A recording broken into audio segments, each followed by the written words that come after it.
Karen tries to ruin a Make-A-Wish day for a cancer patient. That day, a few of our crew members, myself included, were lent out for a Make-A-Wish type thing for a girl whose wish was to have her original song made into a music video.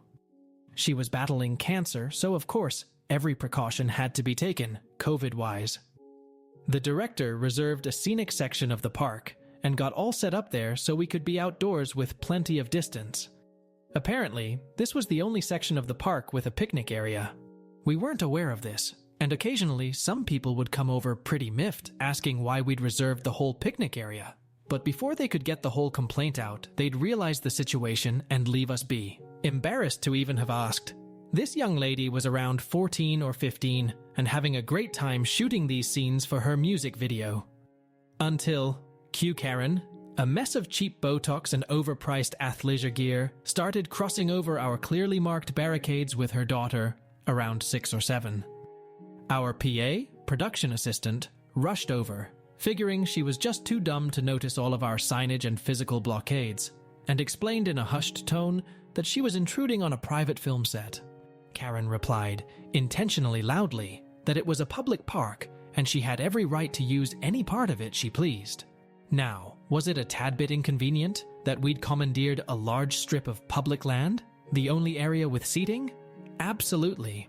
But the handful of people who'd wander over to complain immediately processed the nature of this project and gladly made other plans for themselves. Karen wasn't budging, but we had a permit from the city to be there, so we let her know she could quiet down or shove off. We actually had a right to have her ejected if she was being disruptive to our filming. We really didn't want to though, and we didn't exactly have the manpower to do it without calling authorities, and we didn't want to put a damper on this fun event or make a scene in front of her daughter, so the director paused filming to try and de-escalate things. There was supposed to be a liaison from the Make-A-Wish style program there, but the catering guy had gotten lost on the way to the park, and she'd gone to go look for him. So, the director showed Karen the permit we had, and warned her a final time she either needed to watch calmly or get out of there. She pulled her young daughter off to the side and started trying to goad her into singing. The kid was better able to read the room than Mom, because she was too embarrassed to start singing, and tried saying she wanted to wait until she got home. But Karen kept pointing her phone camera at the kid, and shrieking she wanted her to sing there, and then so she could film it. Eventually she started playing some Disney song on from her phone, and the kid began hissing along, interrupting out our footage, much to Karen's twisted satisfaction. Finally, the director had had it, and informed her that even though she had technically moved off of the land we'd physically reserved, that the noise she and her daughter were generating was disruptive, so he could still have her removed. Not even sure this is true, but I think he just correctly assumed that, "Hello, 911? This woman is harassing a young girl with cancer trying to experience her Make-A-Wish day," wouldn't end in Karen's favor. But Karen's pride wouldn't allow her to simply walk away from the situation, so once her daughter had ceased this loud off-key singing, she continued lingering even as her child begged her to go play by a pond almost a quarter of a mile over. Karen continually tried to force her daughter into the shot, with hopes it would make us to move, cruelly getting her kids' hopes up and dashing them repeatedly, so I guess the kid wasn't especially bright either. She'd keep saying, "Look baby, they're making a movie. Quick, go be in the movie so you can get famous. Hurry." And the girl would run onto our set, or try to, and a PA or the key grip would return her to her mum before she could run across our shot. But her daughter's anguished cries of disappointment at not becoming famous each time we returned her to her mom were enough to render most of the footage, if not useless, at least a lot less fun than it was intended to be. I guess Karen didn't think we heard her goading her child into disrupting us with fake promises of superstardom, because when the director came over for her final warning, she tried to play dumb, saying, "Oh, I think she's just dead set on using the picnic space. Since this is the only picnic space in the entire park, it would probably just be easier for you to move, huh?" Said with a combination of faux sweetness and imagined authority.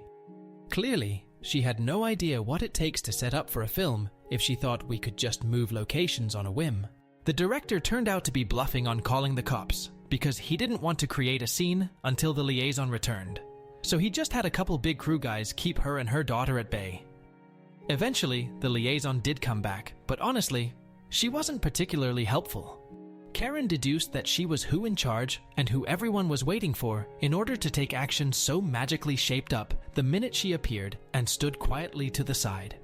So when every crew member descended on the liaison at once, she just meekly said, "Well, it's fine if she watches, right? People are probably just curious what's going on." Thankfully, the girl in the video had been having her makeup done for most of this while we filmed a backup dancer scene, so didn't really notice most of the debacle and didn't care one way or another. Because Karen had a little kid with her, the girl didn't say she couldn't watch, even though she was visibly uncomfortable at the strange audience. She kept waving to and winking at the little girl though, who thought she was some kind of celebrity. It was actually pretty cute, and a perfect compliment to her music video Make-A-Wish. Karen hated that and kept muttering to passers-by, trying to surmount insurrection. But unbeknownst to her, just about everyone in the general area was affiliated with our shoot. She did manage to find 1 or 2 people who were irritated about the picnic area being closed, thinking we were just some greedy private party who'd sectioned it off from other guests. But then they realized it was some kind of film production and started milling around out of idle curiosity. Again, we were mostly filming backup dancers at this point, a couple of the girls' friends, so I give credit to Karen that if she wasn't paying a lot of close attention to the filming itself, it may not have been immediately obvious what exactly we were doing at that point. That still doesn't make what she did next okay. She'd make the occasional comment to the other picnic people and was winning some of them over. She'd say something like, "But do they need the entire space?" and get an affirmative nod, whatever.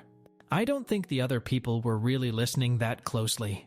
They were watching too intently, waiting for someone famous to pop out in the music video. Our tech people had determined that it wasn't interfering with the audio, so we had begun to ignore her also as long as she stayed out of the way. Then the star girl comes out for her big emotional dance scene, and she's really giving it her all.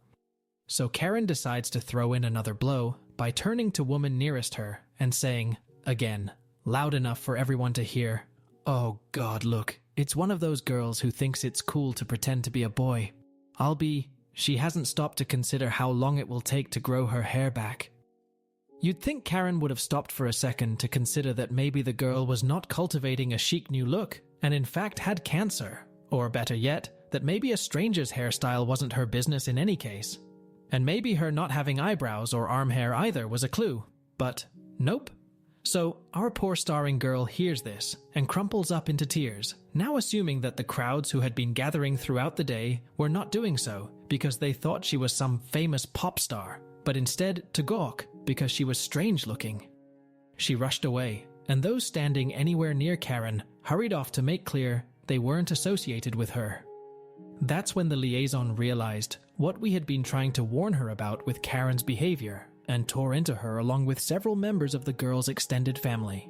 Like a true coward, Karen didn't even try to apologize. She just bolted as quickly as she could, saying, "You know, maybe we'll find a different spot, since you're clearly busy." As though she were doing us a special consideration. Luckily, our lead girl's entire extended family was there, and cheered her up very quickly, and some supportive civilians had showed up with genuine curiosity about the film set. Then loved watching her dance for no other reason than that they loved watching her dance. So she was happy and having fun again very quickly after Karen skulked off. But still, really quite a hurtful and inappropriate spectacle. If she gets this worked up over a picnic table, I can only imagine when her daughter starts to face life's real challenges.